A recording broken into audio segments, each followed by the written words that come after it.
Welcome to Space Erased, the NASA Fraudcast. I'm your host, Chris, and welcome, everybody. I'm without a co-host tonight. Miss Rachel, the lovely Miss Rachel, she's recovering tonight. We were really happy to get her on that last episode, and we were kind of pushing it there, but she's just going to sit this one out and recover. Huge thanks to everybody that reached out and said some nice stuff to her and just commiserated with her. People were talking about, hey, I've been in big accidents too, get well soon and all this. It's just really nice to see. These are people that don't even know us, and they're reaching out and being super kind, which is awesome to see. Kind of restores my faith in humanity a little bit. Well, anyways, without further ado, we've got a great episode here for you guys tonight. I'm really excited about this one. This is episode 111. We're going to call it Obama's Alien Invasion. So definitely stick around. This is one you're not going to want to miss. But we have a lot of content to get over today. Tons of stuff here, so I'm going to go as quickly as I can. Let's hop straight into the news. All right, today's news. We've got a few news stories for you. The first one is going to be a recent development with NASA. Recently, they just banned the word Jesus. That seems a little strange. On Monday, February 8th, late in the day, NASA announced a ban on the use of the word Jesus in Johnson Space Center newsletters. So specifically, the NASA attorneys told the Johnson Space Center Praise and Worship Club that they weren't allowed to say the word Jesus, quote unquote, in the organization's newsletter. So NASA made a statement that said NASA doesn't prohibit the use of any specific religious names in employee newsletters or in internal communications, but in accordance with federal law, NASA attempts to balance employees' rights to freely exercise religious beliefs without endorsing any specific religion itself as an organization, which makes sense. But what this is an evidence of is that it's a corrosion of the United States values. They used to quote the Bible on Apollo missions and stuff like that, and now they can't even say the word Jesus. That seems a little strange to me. So again, that looks like an attack on American values and definitely Christianity, just as a religion as a whole there. So, anyways, something to keep an eye out for right there. The battle is on, and it looks like we're losing here a little bit. Second news story is pretty crazy. This one was brought to us actually by one of our viewers, and we thank you very much. This one goes out to Gypsy King, who brought this up to our attention. He said, hey, go take a look at Learn of the Jesuit Order is the name of the channel. Go take a look at this channel. Some strange stuff is going on. So I hopped over there, and there's a video up that was really strange. It was a channel update, and it was published either Wednesday or Thursday, and we don't know why because it was already taken down, or when because it was already taken down by now. So that was either the 3rd or 4th of February, and it states that he apologizes for being wrong about the ISS, about the spacewalks, about scuba tanks in space, all this stuff. He said that all that is real science and that he made a huge mistake. Now, the crazy thing about this is that we based a lot of our research off of this dude's channel and other channels, of course, and tons of articles and whatnot. But it's just strange that this dude just all of a sudden woke up one day. He's got 5,000 plus subscribers. Man, I do not know how you walk away from that many people. That's crazy. Think about that. It's like a packed stadium, 5,000 people, and he's just up and leaving. So it was really odd. He apologizes for being wrong. He says his credibility is shot, and for that reason, he removed all of his videos but one, and the one that's left is really lame. I don't understand. It has nothing to do with anything. So on the 16th, which was Tuesday, that was yesterday, my time here, I went back to go do a screenshot of the video so we could put it up in our video here and show you guys what's up. And it was already gone. So he already pulled it, and like I said, left that one crappy video up. The rumors are just flying at this point. Did they bribe him? Did they threaten him? Did they kill the guy? I don't know. Was it like some alphabet agency like the CIA or FBI or some clandestine secret society kind of deal? I have no idea. Or the Secret Service or something. Who knows? So basically, I went to do some research on it. I mean, all I had was this one video, and it's about a minute and change. I threw on my nice headphones here, and I decided to like contribute the only talent I have, which is critical listening. I'm a professional audio engineer. I have a degree in it, and so I decided maybe I can throw some ears on this thing and see what's going on. I was tipped off by listening to the video the first time. The end abruptly cuts off, and that seemed funny to me. A guy that has made this many videos and has that big of a channel should not be making a Bush League amateur hour mistake like that, like cutting the audio halfway off through a sentence. So I went back, I listened to the audio really carefully with these nice headphones on, and I couldn't help but notice that it seemed like there were some bad edits in there and some other things like that would indicate to me, and this is just a theory now, and I would love to hear your guys' input on this, but I think what possibly could have happened is if the CIA or somebody did kill this guy, it's very possible that they went through his old videos and chopped up little bits, words and syllables and sentence fragments and things like that to reconstruct this message that he was saying in this video. So, you could kill the guy effectively and then basically cut up his words to make him say like, yeah, sorry guys, I'm just going away on vacation for a while. I really apologize about being wrong about all these videos and stuff. Ooh, I don't know. Something really stinks about that. So if you guys have any information or any comments, please let us know in the comment section below. It'd be much appreciated. Let's move on to the last news story here. This is Justice Scalia's death. This just happened on Saturday, right before the Republican GOP debates. It's an odd deal. It may seem funny to hear that or to hear that story in this program, but it sounds like a conspiracy, and that's what we cover here is conspiracies. So, foul play might have been at work here. Definitely seems like a cover-up. The timing of it is really convenient with these debates and just with the whole election in general. The guy was 79, I believe, and like I said, it happened on Saturday here. They found him dead in his room at a hunting resort, and it took hours to find a justice of the peace to deal with him, and when they did, they just immediately declared him dead of natural causes. The death was sudden, and a Texas judge turned down an autopsy.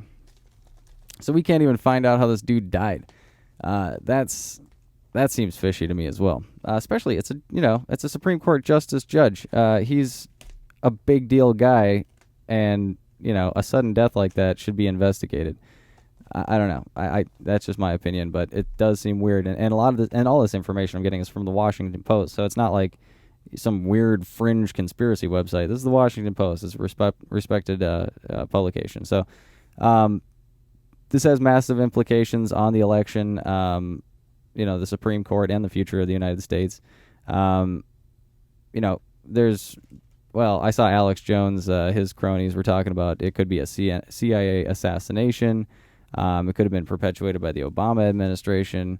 They were even talking about this heart attack gun that was discussed in the church hearings back in the 50s or 60s or something like that, a long time ago, where they showed this gun that's capable of firing a dart that has like a special poison in it that dissolves right in your body, and you can't even tell you were shot with anything, and you have a heart attack and die. It appears like you died of natural causes. So there's conjecture in there that he might have been killed with something kind of secretive like that as well. I do not know, but all I can tell you is that the response time seemed really crazy slow, and the fact that they're not calling for an autopsy seems really odd. And the family was even against the autopsy, which kind of seems slightly disappointing to me there. So it's now on Obama. Here's the big deal. It's like, can Obama appoint a new Supreme Court justice? You got Mitch McConnell, who's head of the Senate right now. He's getting pressured by the Republican Party to block or delay the proceedings. And this, and they're using this, of course, the candidates on the GOP side are using this as a big talking point to elevate themselves in the polls. This is an interesting point, though, that InfoWars brought up. And normally I don't like quoting these guys, but it is very interesting food for thought. They were saying, just this giving them an idea, they were saying that, like, Clinton's clan, we know the Clinton administration was responsible for a lot of deaths, and it was all people that were either family or somehow closely connected to the family right around or after or during Bill's presidency. a lot of mysterious deaths. So, I mean, here's the idea. The idea is that Hillary might, make a go at Bernie there and snuff the guy out, basically assassinate Bernie Sanders and then say, well, he's an old man and, he was working real hard on that campaign trail and he was getting real excited out there. That could be tough on the old ticker. And, boom, all of his supporters go over to him. Hillary wins the election. So I would not put it past a woman like Hillary Clinton. That is one evil lady, very divisive woman. So let's hop out of the news now and into our core content for the evening, the Obama alien invasion plan. This is crazy. I mean, honestly, the episode I was writing for tonight was all about MK Ultra, and that's going to end up being probably the next episode here. But I just kept running into more and more information about Obama staging this alien invasion. We've talked about it on other programs. But now it seems like it's getting real. And the timing of all this stuff seems like it's lining up to really look like Obama might do this before the end of his administration, which scares the shit out of me. I don't want this show to be a fear-mongering show, so everything in here is going to be theory from here on out, except for when I reference specific videos and things like that. I'm not trying to make people freak out and run for the hills or anything like that, but there's some stuff to take a look at here. So anyways, here's the video evidence, going kind of from oldest to newest. So this is the first time Obama and the alien question come together. This is during the 2012 election cycle. The alien question, he dodges the alien question at the debate, and this is right after Kucinich confirms seeing a triangular-shaped UFO, which is, I want to say it's like the SR, no. Is it the SR-71 or something like that? Or T3B, I think. I want to say. I don't know. Anyways, I can find the picture and I'll put up the name. That's a triangular-shaped craft that a lot of people say was created by like the United States government or some government, but it is like man-made. That could be the reason for the Phoenix Lights. There's a lot of debate going on over that. I know Art Bell said he saw one of the triangular-shaped black crafts. It's probably one of the more popular UFO sightings. I think a lot of people think they're looking up at the sky and seeing silver flying saucers, but I think honestly, from the research I did in the past, the triangular black one that covers up the stars and stuff like that is really huge, moves really slow, makes no noise. That one's the most popular one that I think I've heard of people reporting. So anyways, they ask Kucinich, he confirms seeing it, then they ask Obama, and they say something like, oh, well, the 3 Apollo 11 astronauts believe in life beyond Earth. And then, then they pose the question to Obama. He misdirects, and he says, well, you know what? I know that there are people here on Earth, and there are children and elderly that are more important, and their health matters more than the alien question, and he goes into his healthcare agenda. So that's the first video. Second video, chronologically here, is going to be, this one's pretty bitchin'. This is Clinton on Jimmy Kimmel. He says he wouldn't be surprised, because Jimmy Kimmel says, he asked Clinton and Obama in the next video here that I'm going to show you the same question. He's like, well, if I was inaugurated as president, the first thing I would do would be to run down to the file archives and figure out if aliens are real and get that question answered for myself. He's like, did you do that, Mr. Clinton? And Bill says, kinda, yeah. He says, on Kimmel, he says he wouldn't be surprised if we were visited soon. The word soon, man. He says it may be the only way to unite this world of conflict. Which totally sounds like the New World Order, man. I don't know. It just bums me out because you know that this is totally exactly part of the plan. These guys are all perpetuating the same agenda. So that's his line there, and I'll put that video up. Then you got Jimmy Kimmel interviewing President Obama. This happened in March 13th, 2015. The other one, Bill Clinton, was on April 3rd, 2013. So this is about 2 years later, Obama on Kimmel. Kimmel says, the first thing I would have done if elected, is run to the file cabinet and check out the UFO situation. He asks Obama, and Obama gives him a flip answer, which he's really good at doing, I've noticed. And he says, quote, aliens, the aliens won't let it happen, or Kimmel says, I want to be, if he was president, Obama says the aliens wouldn't let him be president or whatever. He said you'd reveal all their secrets, quote unquote. And then he goes on to say they exercise strict control over us. This is Obama talking, dude. Even if it's a joke, it seems really strangely worded. And then Kimmel asks again about the alien question. Do you know anything? And Obama says, I quote, can't reveal anything. Why wouldn't you just this is my thing with the B.O.B. thing the other day with Tyson, Neil deGrasse Tyson. He could have just come on to the Twitter feed and just been like, ha, you're a fucking idiot, and just drop it, and then it would be over. Instead, he gets in this huge debate and da-da-da-da. It's like, thou protesteth too much or whatever. I feel like these guys could just, totally discredit this whole thing by just being like, nah, come on, man. We don't, there's no such thing as aliens. You know that.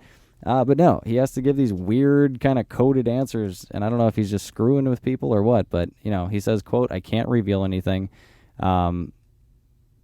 Kimmel says, well, Clinton looked, and he said that there's nothing. And, Obama quotes, that's what we're instructed to say. That's what we're instructed to say. We're, I'm guessing, is in reference to other presidents, and, instructed to say, to me, my analysis of that sounds like there's an organization that is above the president that supersedes the authority of the president. That's kind of creepy because it goes back to my original theory a long time ago that if we're talking about a pyramid here and it's the Illuminati, what's at the top of the pyramid? I've had good reason to believe in the past, and trust me, dude, dudes, I hate talking about aliens because I used to be a huge alien dude. Now I totally think it's bunk, but I'm getting back into it, I guess, for at least this episode here, playing devil's advocate. But I think if it is a pyramid, what could possibly be at the top of the pyramid? I think it could very well be an extraterrestrial presence that's pulling the strings, So they dictate the orders that they want, disseminated to the world, to these top guys, and the top guys feed it to their top men, and their top men feed it to their top guys, and it just goes down the ladder. So, not everybody has to be in on the gig. It's just the CEOs of all these companies are the plants of the Illuminati or the elites that perpetuate the agenda throughout the whole company, and that's how the New World Order is carried out. All right, so let's move on to the next video here. This one's actually really recent. This was Obama's appearance on Ellen recently. So anyways, Ellen DeGeneres' show, a little kid pops out on stage. She says she's a huge fan of presidents. She gets to ask the President Obama any questions he wants. So Ellen says, what do you want to ask him? And she says, I want to know about the Book of Secrets. And Obama looks at her and he goes, that's a secret. And he gets a big laugh. But again, that's a flip answer. He's deflecting. Ellen asks, what in the Book of Secrets do you want to know? And she goes, the little girl says, I want to know if aliens are real. And Obama says, what do you think? And she says, after watching the TV show, I think aliens are real. And Ellen says, what show? And the little girl says, American's Book of Secrets, which I'm not sure if is a real show or not, but we'll have to check that out. And they get a big laugh. Obama says, I thought that was classified. Lol. The truth is, Macy, which is the little girl's name, this is a quote by Obama, he says, we haven't actually made direct contact with the aliens yet. When we do, I'll let you know. Again, I'll read that back. We haven't actually made direct contact with the aliens yet. When we do, I'll let you know. I mean, that sounds to me, honestly, this is the President of the United States we're talking about here. It sounds like they are aware of aliens and that they have seen them, maybe indirectly, albeit or whatever, but they sounds like they've seen it, or them, and they are planning to make contact soon. This is crazy. I mean, so, again, he said, we haven't actually made direct contact with the aliens yet. When we do, I'll let you know. And I'm sure he fucking will. Excuse my language. Anyways, this is comedy used to hide the truth and to implant messages subliminally into our brains. When you're laughing, you're in a more highly suggestible state. I think that they're planting this idea of some kind of alien presence to make itself known here relatively soon. They're planting this idea to get people ready for it. Oh, yeah, this was crazy, too. I went back after an hour on this video here, and the audio was replaced with music, which was really odd. So was somebody trying to cover it up or something? I don't know. But again, all this weird shit's happening lately, and it's blowing my mind. Anyways, the next thing I'm going to do here is hop into A little bit on MK Ultra here and Disney's involvement in MK Ultra. I got to go real quick through this one, but anyways, this is from a video on YouTube called "Disney's Evil Magic: Chicken Little and Hollywood Mind Control." It's 1940s propaganda put out by Disney. It's the story of Chicken Little. I'll try to go through it really quick here. I promise I have a point, and I'm not just telling you children's stories. So anyways, it's the story of Chicken Little. Fox looks into the chicken coop. He sees all these chickens he wants to eat, but he won't jump in. He wants to convince them to come to him. So he looks at his little red book of psychology, and we all know psychology is some bullshit science that was created by the elites, most likely to discredit dissenters as soon as they pop up and say, hey, I think the whole world is literally designed to fuck me over. It is, but they don't want you to know that, and if you stick your head out, they can use that in court. Psychology is a science that's good enough to be used in court against you, to put you away or to put you in an insane asylum or whatever, but that's how they handle the people that get out of control, or that find out the truth by accident. So anyways, the fox wants these chickens and he wants to convince them. So he looks into his red book of psychology, and it's the first tenet he reads. It says, tell a lie, but don't tell a little one. Make sure it's big enough to fool everybody. So the fox leans over the fence and drops a star on Chicken Little's head, and then whispers through the hole in the fence that the sky is falling. It's a pentagram. Chicken Little looks up. He's dazed by this star, this pentagram shape. Chicken goes and tells everybody, and he's got proof. He's got a bump on his head, and he's got a star in his hand, a wooden star. And when he walks into town and tells everybody, the mayor, Chicken, stands up and discredits him. He says that's just a piece of wood, and the sky isn't actually falling. And then it cuts back to the fox reading tenet number 2. It says, undermine their faith and the faith in their leaders. So then the fox goes around to all the social groups and starts dividing them, and they start fighting amongst each other. Then they throw a literal coup, pun intended. This propaganda divide and conquers the chickens, and the coup pushes the mayor out. So now the mayor is just like an outsider. Cuts back to Fox reading tenet number 3. It says, through the use of flattery, insignificant individuals can be made to look at themselves as natural-born leaders. So then the fox convinces Chicken Little to step up as the new leader, since they kicked out the old one. And so Little does. He stands up and he starts debating the popular narrative that the sky is falling. The fox... while Chicken Little's talking to everybody about the sky falling, the fox throws a star over the fence and he kills the old mayor chicken, the king of the coop, or the king of the roost, and it looks exactly like the Kennedy assassination. Mind you, this was in 1940, and it's laid out exactly like the Kennedy assassination, and everybody was watching, just like 9/11. So it could have been predictive programming for that too, but this is all predictive programming in my opinion. So the chickens freak out at the death of their old mayor. They run to Chicken Little for help. This is a young chicken. He's not actually a leader. He's just been propped up to look like one. And so he relies on the counsel of the fox talking through the fence, the silent hand behind the government, kind of reminiscent of a young senator from Chicago, Barack Obama, whose only experience before that was community organizing. So he's leaning on the help of the special interest groups to lead the nation, or in this case, the chickens. And they want help. So the fox says, hey, I got a great idea. If you all want to be safe from the skyfall, you should go down to this cave and hide out in there, and you'll all be safe. The only problem is you guys got to break down your fence, your protection barrier. But if you do that, you go down to that cave and you guys will all be safe.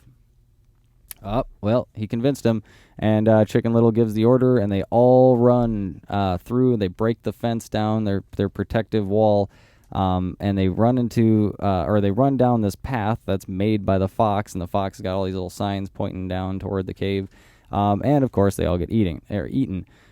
So the moral of the story and the thing was, don't believe everything you read, but I would say do not believe your leaders. These guys are all being guided by a shadowy hand. So here's the funky thing, and this is what it all comes around to.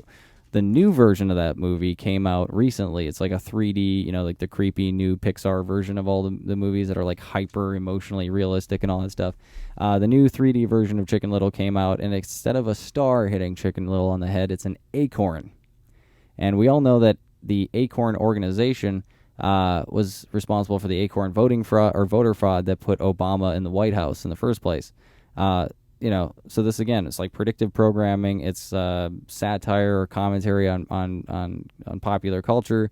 and politics. And at the end of this video, the new one, it shows the bad guy as being an alien invasion at the end. Dude, holy crap. Like, I don't want to say that my only proof is a children's cartoon for an alien invasion, but honestly, this is predictive programming.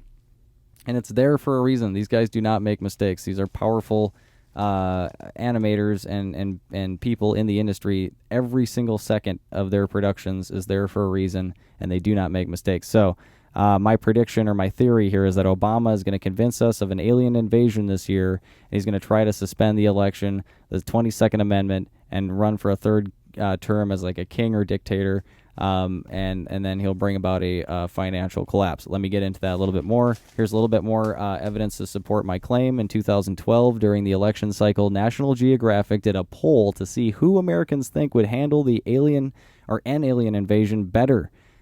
Was it Obama or Mitt Romney would handle the invasion better? 65% of Americans rather would have Obama handle an alien invasion. 35% said Romney. So Obama better to handle an alien invasion. 2011, Obama was on The View, and he discusses, they're talking about, what are we? What or who are we? And Obama starts saying, we're all connected, in some fashion, and he discusses the reptilian part of the brain. Reptilian part of the brain. That's really odd. He says it's how we see other people are different, and it's the part of the brain that tells us to be cautious. That's a really weird excerpt. I'll put that up. I'll put the link up in the description there for you guys to check out as well, and tell me that doesn't seem weird. Reptilian. April 11th, 2013, he does a speech in New Mexico. He talks about Roswell. He says he landed in Roswell, New Mexico, and then he said, "I come in peace," which is kind of a joke, I guess. But he said a lot of boys, as he's touring around the country, a lot of boys ask him, "Is it true?" All the talk about what's happening in Roswell or what happened in Roswell. He said, "If I told you, I would have to kill you." And then the next line is what's kind of the interesting bit. He says, "We are going to, quote, have to keep our secrets here." So if I told you I'd have to kill you, we are going to have to keep our secrets here. I don't know what that means, but that seems interesting as well. All right, so Project Bluebeam, a little bit of information on that. This is coming from a video from Mark Dice. Not a huge fan of Mark Dice, but anyways, he had the best video that summed it up in a pretty quick manner. He talks about Project Bluebeam, which is a real project here. It's about staging an alien invasion. They have, or with like holographic devices and microwave hearing effects. So it's part of a government plan to stage the appearance of God or an alien invasion. It was originally designed to be used on Iraqi soldiers to convince them that God was up in the sky telling them to surrender to the American soldiers. It was almost used, also almost used on Fidel Castro in Cuba for the same reason. There's a patent registered by the U.S. military for a device that can beam voices into people's heads. No joke. Voices, sound, music can all happen inside your inner ear, which makes it hard to determine where the sound is coming from. It's kind of like that movie, what was it, Weird Science, where they, were screwing with the dude by, I think, sending a radio frequency to his braces or something like that, and they were, like, telling him they were God talking to him. I think it was Val Kilmer's character. Or, it's the Young Nerds. I don't know. Anyways, that movie, everybody knows, from the 80s. They're doing the same thing here. So that's a real technology now. And I know from previous experience or previous research, 1988, they developed a sky projection device that's capable of projecting three-dimensional images in the sky. And that would be very helpful for staging an alien invasion, right? Putting UFOs in the skies. In the 1980s, Reagan said at a UN conference, "Perhaps we need some sort of outside alien threat to help us recognize this common bond we have. How quickly our differences would vanish if faced with an alien threat from outside this world." How many times do you have to hear it, people? You got Bill Clinton saying, "Hey, we need an outside threat, and that would tie us all together as a people."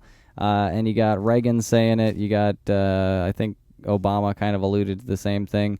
Everybody's saying the same thing. These guys are all former presidents. They know something we don't, and this is happening. This is something they've been planning for a long time. If Obama doesn't do it, somebody else is. And I think this is kind of the ace up his sleeve. It doesn't necessarily mean it's going to happen, but it's definitely one of the plays he has in his playbook that he could play.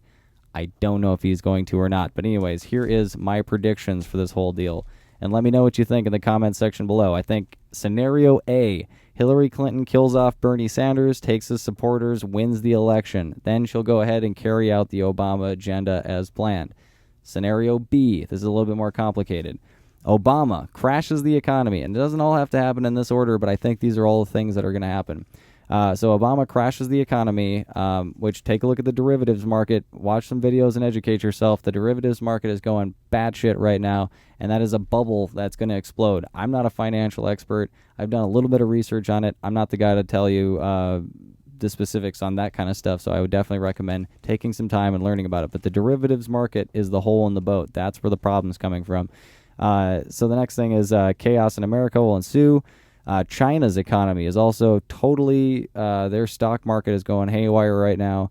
Some of our allies, or same with our allies in Europe, Middle East, Canada, all these markets and economies are going to shit.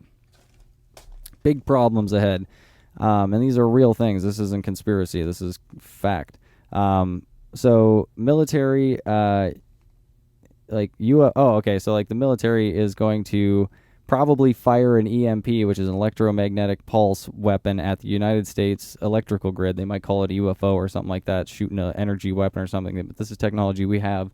You hear it in the election cycle. You got Ted Cruz and Carson and different people talking about our weak electrical grid and how we need to harden our electrical system. It's because it's extremely vulnerable. One attack, one solar flare, one EMP attack, whatever. All of our electricity goes out. That means no food at the grocery stores. That means like big problems. No heat in your house. No air conditioning if you're in a hot climate. No electricity for your fridge to work, so your food spoils. I mean, tons of problems. We don't realize how much we rely on this stuff until it's gone. And this is a weapon that the U.S. probably has in its arsenal. So military fires EMP, hits the electrical grid, probably blames it on a solar flare or some shit like that to cover it up. Foreshadowed by Cruz and Carson. Worldwide famine probably to ensue after that. Chaos, panic, fear, or if it's not worldwide, it's certainly in the United States. People are going to be hungry, and that's when bad decisions start getting made. And like I said, they're going to call this like a solar flare or something like that.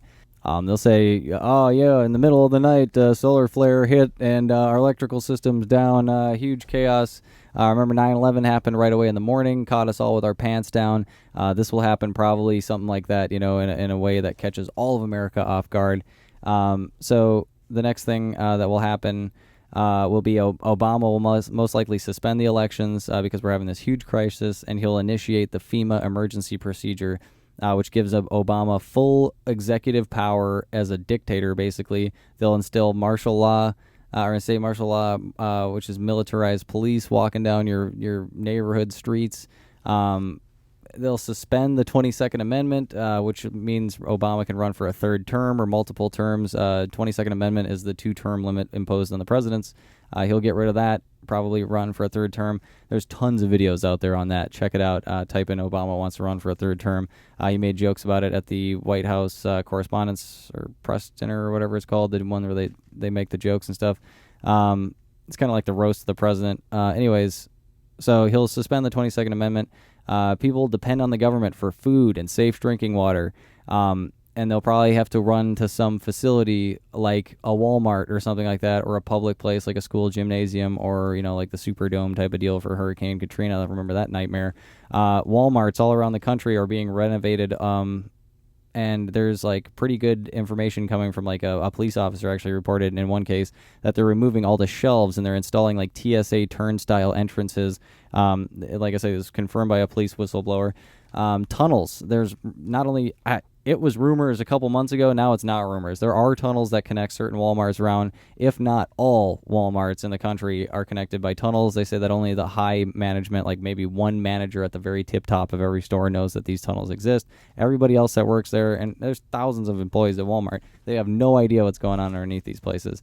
So those tunnels that connect the Walmarts would be a great way to move people to detention camps, which there's evidence that some of those are connected to like train stations and things like that, which is like totally reminiscent of Jews in the 1930s, like Hitler's internment camps and stuff like that. This is probably how they'll end up rounding us up. So this is how you get people to leave their houses voluntarily. This is how the processing of people into internment camps begins. Remember, the people of the 1930s, the Jewish people of Germany and the surrounding areas were not dumb. They were exactly like us, and they fell for it. And we're probably less equipped now to deal with it than they were back then because we got our heads in our phones, not paying attention. We're not looking up. We're not paying attention to our leadership and keeping them accountable like they used to back in the day. Okay, so let's moving on just because we're running out of time. Obama administration or the military will probably instate Project Bluebeam at this point, and they'll fake an alien invasion and scare the crap out of everybody. And then they'll provide the solution. Let's all band together as a planet under a one world government. Let's establish a new currency worldwide. That currency will document and surveil every person left in the new with the new financial biometrics, which I guess is going to be like the mark of the beast. Honestly, from the research I've done, I don't even think you need to implant a chip or, any of that kind of stuff or a barcode anymore. I think you can just use the, fingerprints on your hand or your iris. Those things are called biometrics. You'll see that stuff coming up soon. I've already seen it in like coffee shops and stuff on news articles and things like that. Or news broadcast rather. And it's already out there. So that technology is being worked on and it's going to be implemented soon. Get ready for it. So anyways, most of the people probably will be dead at that point, unfortunately. If you've checked out the Georgia Guidestones, if you haven't, please do. Those things lay out basically like the New World Order, and they scare the crap out of me because I think that's pretty much that's their blueprint for destruction there. So the remaining people will be the elites and the biometrically chained slaves, or like the serfs. So it'll be like, the elite ruling class and the serfs. We phased out the middle class entirely. That's the competition for the elites. So now the elites have all the money and resources, and the serfs get whatever's left, the scraps at the bottom, and they just do the dirty work, for the elites. Okay, so we are running way low on time. I still want to squeeze some questions in here because you guys did ask some awesome questions this week. It had some great comments. The first comment, let's see that sweet Q&A graphic. All right, I'm going to burn through these guys real fast. I apologize in advance. The first one's from Flat Earth and Other Hot Potatoes. What's up, Patricia? She says, love this. Smiley face. Rachel, glad you're okay. You are needed. Cute, fluffy friend, too. Smiley face. I'm sure Pip really appreciates that. That was our dog on the last episode there. It was fun having her on. And I'm sure Rachel really appreciates the well wishes. Glad to have you back, Patricia. Thanks for joining us again. Hey, Mark Sargent's the next one up. How fitting. That's the other half of the Flat Earth and Other Hot Potatoes crew there. He says, great show. You guys are a quality team. Keep going as long as you can. Stay flat. You do the same, sir. Hey, we watched the Flatties this week here. That was really fun. You guys did an awesome job. That was a good time. Jodix St. George is the next comment. Nice to meet you guys. Glad you're okay. Good show. Go team. Woo! Glad to have you on. And nice to meet you. Jonathan Custom says, keep piling it on. NASA can only hold out so long. Look, the world harps enough to get weed legalized almost everywhere, but we can do it to NASA for the truth. Hashtag pedal to the floor on NASA. Woohoo! That's what's up. I like the spirit there. Jonathan Custom also writes, I believe they are shutting down the ISS this year, and he says, so draining the pool. That's what's up. That's a funny comment. We appreciate that one as well. LBB Store, dude, this is my dude. I love this guy. He's been with us since the very beginning, so we always appreciate hearing from you. Great breakdown on the PSYOPs. Here's a clip of Hillary admitting where she gets her marching orders. Dude, I love that video. Thanks for the link there. He says also quite a respectable homage to Edgar Mitchell. Kudos for the constructive disagreement and still maintaining class and respect after his passing. That's what we always we aim for here. We don't want to I don't know. I already felt bad enough that I was going to talk crap about the guy after he died, but there's a point to be made. So thank you for the comments, sir. Always awesome to have you on. Cal for Truth, welcome back. Another long-time commenter here. He's saying, holy crap, Rachel, glad you're still you're alive. That car is finished. That looked horrible. I think you should celebrate that you survived that and made it to the show. What a tank. Great show, fantastic points and material. Can't wait for the next. Can't wait to have you on the next one. Thanks again, Cal for Truth, for the comment there. Williams the Conqueror says, Father who sits above us, please grow a hedgerow of protection around these two brave souls. Amen. That is seriously the nicest thing I've ever read. Thank you so much for your concern and your prayers, sir. Very, very, very much appreciated on our end here. Matthew Poole says, my friend and I are both having a huge Mandela effect with the shuttle explosion. If you guys don't know what that is, some people believe that Nelson Mandela died in the 80s or something like that in prison, and then some people remember him dying just recently. So it's this weird time shift thing. So he's saying we were both graduated in 1986 and have no recollection of that happening then. We both remember it happening during middle school, which clearly was around 1980. Please help us. Anyone else our age have this problem? If you guys can help, feel free to hit up Matthew Poole in the comment section. I think that was on PsyOps Part 2 there. That'd be awesome to get some information going there. Mandela effect, super, super interesting there. Jupiter Smith Music writes, I enjoyed your non-discriminatory take and views on these interesting subjects. Thanks, Jupiter Smith Music, and welcome to the show. Hey, Dale Bednati, that's our dude. He says, another great show, guys. Love the theme music. Hey, dude, thanks, man. I wrote that. When talking to friends and family about the possibility of the Earth being flat, I've learned that it starts with teaching them about NASA's fraudulent history. What you guys are doing is so important. Thanks, Dale Bednati. And you know what the honest truth is? We can't do it without you guys, so you guys are equally important to the cause. We love each and every one of you. And a huge reminder, if you guys haven't subscribed yet, make sure you do that. It's a huge help to the show. It's just one click of the mouse, and it's a huge help to us. And it doesn't cost anything. That's my favorite part. Ben Clark writes, this was a great find. Loving your podcast. Keep doing your thing, guys. Love from the UK. Oh, dude, sweet. UK love. That's right. Dude, I don't know if we have any fans from the UK, so spread the word out there. Get the message out, and we're sending some love to you right now across the pond. Have a good one, and welcome to the show. Last comment comes from James Munder. I like you guys, my type of peeps. I live in LA, and I bet you both do too. Not really, but very close. Whoops, sorry about the gaps. You, sir, are a good orator. Hey, much appreciated. And there's not enough good things I can say about the soft-spoken beauty. Thanks, Jane. Oh, wait, no, you're talking about Rachel, I suppose. I'm sure she appreciates that. Now, we love Rachel. She's gorgeous. Keep it real. I'm subbing because like minds and all. Keep cool, and we're stronger together. Sweet. All right, so that'll take care of the Q&A. Let's see, some due diligence here. Some awesome news. We have started a Facebook account. So if you guys haven't checked it out yet, please hop on to Facebook, search Space Erase the NASA Fraudcast. Rachel's the one that moderates it over there and takes care of all that stuff. So if you love Rachel, go over there and say hi, like the page, and leave a comment for her. All the videos get posted on there. Behind the scenes stuff is getting posted on there. We're going to be doing polls and getting your opinions, and you guys are going to help us write episodes if you're down. So we're going to try to make this a whole new level of interactive, because conspiracies are all about connections, and we each have a little piece of the puzzle. So it's all about bringing everybody together to get all that information together. If you haven't already, please like and subscribe. It's a huge help, like I said. Takes no time out of your day and is immensely helpful to us. Feel free to comment in the comment section below to give us your opinion on all this crazy stuff about Obama's alien agenda. And let's see here. Oh yeah, please send all your crazy emails, because we've gotten a bunch of awesome ones lately. Send sensitive information, or if you just want to say hi, send that to NASA Fraudcast at gmail.com. Again, that email address is nasafraudcast at gmail.com. Yeah, I'm pretty sure that's all I got for you at this time. So my name's Chris, and good night, everybody. Thanks for watching the show, and we'll catch you next time.